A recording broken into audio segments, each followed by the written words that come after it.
What if China, the world's rising superpower, can't even win against one of Asia's smallest nations? Picture this. A fleet of massive Chinese warships pushes into Philippine waters. Radar screens light up. Jets scream across the sky. The world holds its breath, expecting the Philippines to fold in fear. But then, something shocking happens. The Chinese armada isn't dominating. It's trapped. Every advance meets resistance. Every threat backfires. And suddenly, the nation once bullied by fishing bans and water cannons is standing tall, defiant, and untouchable. How is this possible? How can a country with just a fraction of China's size and power force Beijing into a position it can't win?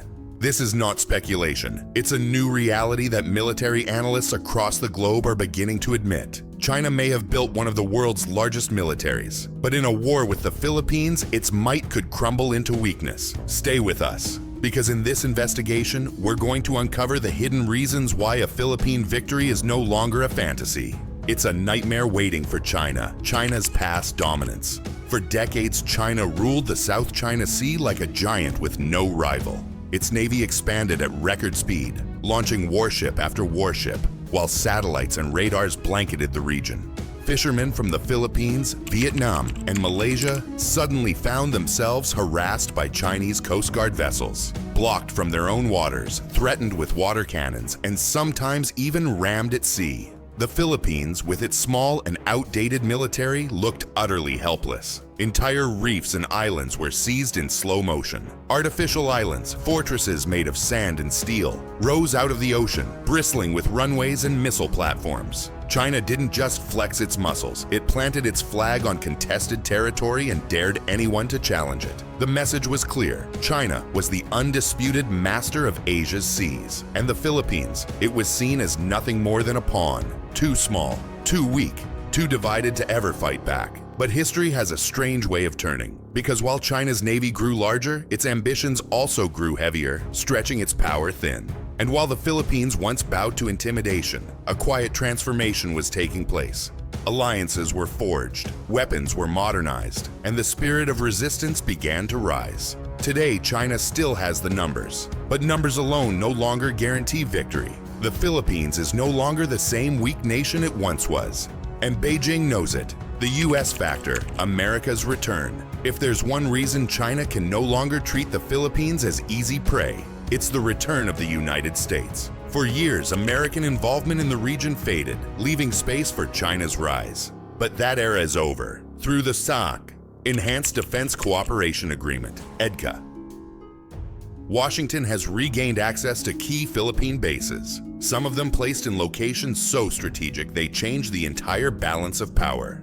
Imagine this: bases in northern Luzon, just a short flight from Taiwan, facilities in Palawan, facing directly into the South China Sea's contested waters. These aren't just empty airfields, they're potential launch pads for American fighter jets, missile batteries, surveillance drones, and rapid response troops. And it doesn't stop there. Joint drills between American and Filipino forces have surged to levels not seen in over 30 years. But these aren't symbolic parades. They are high-level war simulations, testing how fast US Marines can deploy to defend Philippine beaches, how seamlessly intelligence can be shared in real time, and how coordinated missile systems can track and strike targets across the sea. For Beijing, the nightmare scenario is clear. An attack on the Philippines doesn't just trigger a fight with Filipino soldiers. It could unleash the full weight of American firepower, from warships patrolling nearby seas, to bombers flying out of Guam, to submarines lurking beneath Pacific waters.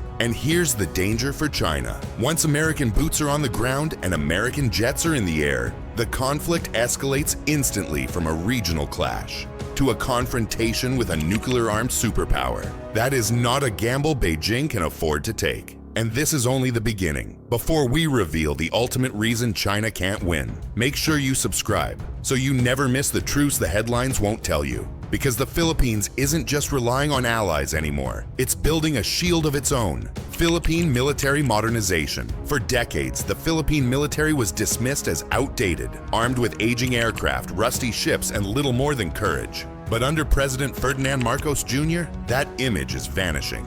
Billions of dollars are now being poured into a sweeping modernization program. The goal is not to match China ship for ship or jet for jet. That would be impossible. Instead, the Philippines is building a defense system designed to make any invasion long, costly, and painful for Beijing. New anti-aircraft systems are being deployed, capable of locking onto Chinese fighters and drones. Modern radar networks now scan Philippine skies and seas, creating an invisible shield that can track enemy movements in real time. Coastal defense batteries armed with anti-ship missiles are being installed to transform Philippine shores into deadly traps for approaching warships. And then there are the drones, small, mobile, and lethal, ready to monitor, harass, and strike with precision. But perhaps the most important lesson the Philippines has learned doesn't come from its own history. It comes from watching Ukraine and Taiwan. Ukraine has shown how a smaller nation can bleed a giant by using nimble tactics, technology, and global support. Taiwan has proven the value of turning its geography into a fortress, preparing for asymmetric warfare that makes every inch of land a nightmare to conquer. The Philippines is following both examples. It isn't building a military to attack China. It's building one that ensures China can never claim an easy victory. Because once the cost of invasion becomes unbearable, even the most powerful armies begin to hesitate. Geography, China's worst nightmare. Numbers and weapons can be measured. But one thing China can never change is geography, and the geography of the Philippines is its worst nightmare. This is not a single landmass that can be occupied with tanks and flags. The Philippines is a nation of more than 7,000 islands, scattered across a vast stretch of ocean. For an invader, that means endless choke points, ambush zones, and supply nightmares. Even if China deploys its massive navy, it faces an impossible task: capturing, holding, and defending thousands of islands while local populations resist. Every landing party would be surrounded not just by soldiers, but by fishermen, militias, and civilians unwilling to surrender their homes. And if China tries to strike the mainland, the challenge only grows worse. Great powers have learned that occupying hostile territory full of jungles and mountains turns wars into endless quagmires. And the Philippines knows this better than anyone. Its very landscape is a weapon. Every island can become a trap, every jungle a battlefield, every mountain a fortress. Even with its colossal fleet, China would discover that trying to dominate this archipelago is like trying to hold water in clenched fists. The tighter the grip, the faster it slips away. This is why geography doesn't just challenge China, it cripples any hope of an easy victory. Rise of Filipino nationalism. For years, the Philippines was seen as divided, too distracted by politics and corruption to stand up to a giant like China. But that era is gone. Every time a Chinese Coast Guard ship blocks Filipino fishermen, every time a water cannon is fired at a small wooden boat, something deeper awakens inside the nation. What used to be fear has transformed into fury, and what was once silence has become unity. Across the islands, ordinary citizens are stepping forward. Civilian militias train in coastal towns. Protests erupt outside embassies, and Filipino Coast Guard crews stare down Chinese vessels with a defiance that shocks the world. This is not just about disputed reefs or fishing grounds anymore. It is about national pride, culture, and sovereignty. And history shows that when a nation fights for its very identity, it becomes nearly impossible to break. The Philippines has turned humiliation into determination. Each act of aggression from Beijing backfires, uniting the people instead of dividing them.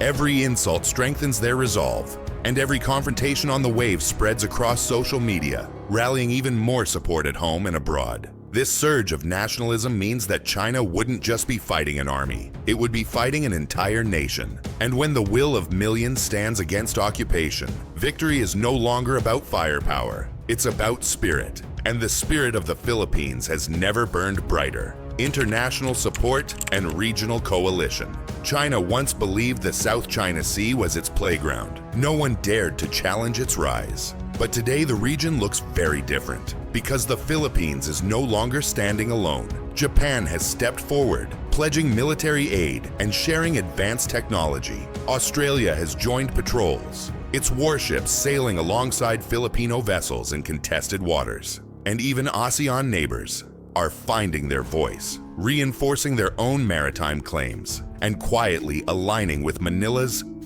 defiance. The result: The South China Sea is no longer a stage for China's dominance. It's becoming a multi-front resistance. Every attempt to pressure the Philippines risks opening new disputes, stretching Beijing's forces thin across thousands of miles of contested seas. But the danger for China runs even deeper. Every show of aggression drives nations closer together. Each bullying tactic that once frightened neighbors now pushes them into stronger alliances. Step by step, China is building the very coalition it hoped to avoid. And behind this coalition looms the West, the United States, the EU, ready to supply weapons, training, and political backing to Manila and its allies. For Beijing, the nightmare is clear. A war with the Philippines wouldn't be a duel. It would risk becoming a regional firestorm, with multiple nations pooling their strength against China's expansion.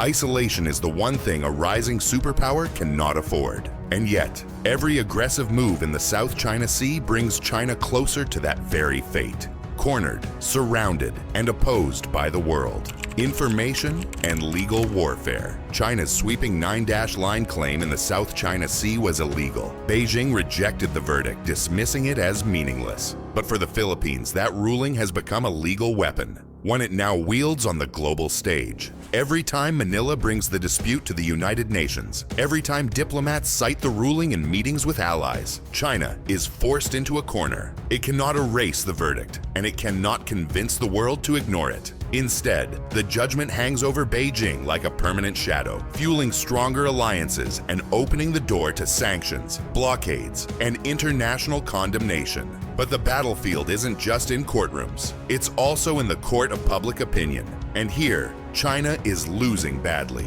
Every act of intimidation, water cannons, ramming fishing boats, harassing civilians, circulates instantly across global media. Videos trend on social platforms, headlines spread, and once again, China is painted as the aggressor. This relentless stream of evidence destroys Beijing's narrative. It can censor at home, but it cannot control the global conversation. And the more the world sees China as a bully, the harder it becomes for Beijing to justify war without appearing as the villain. This is the quiet war the Philippines is winning. Not with firepower, but with law, diplomacy, and information. Weapons that trap China in a battle it cannot escape. China's fragile economy.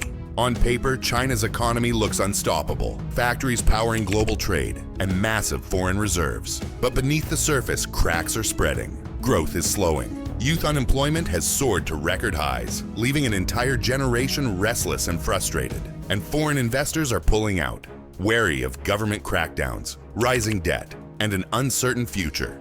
This fragility changes everything. A war is no longer just a matter of military strength. It's an economic gamble that could trigger collapse. The moment Chinese forces attack the Philippines, they risk sanctions, trade blockades, and mass capital flight. Global markets would recoil, supply chains would fracture, and the Communist Party's promise of stability at home could shatter overnight. And the danger doesn't stop at economics. History has shown that when economies falter, domestic unrest follows. Why China truly can't win. Wars today are no longer decided by who has the biggest army or the most ships at sea. They're decided by something far more complex. Alliances, technology, global perception, and asymmetric strategy. Its massive fleet, too large to maneuver effectively in the Philippines island chains. Its military intimidation, backfiring, fueling Filipino nationalism and uniting global allies.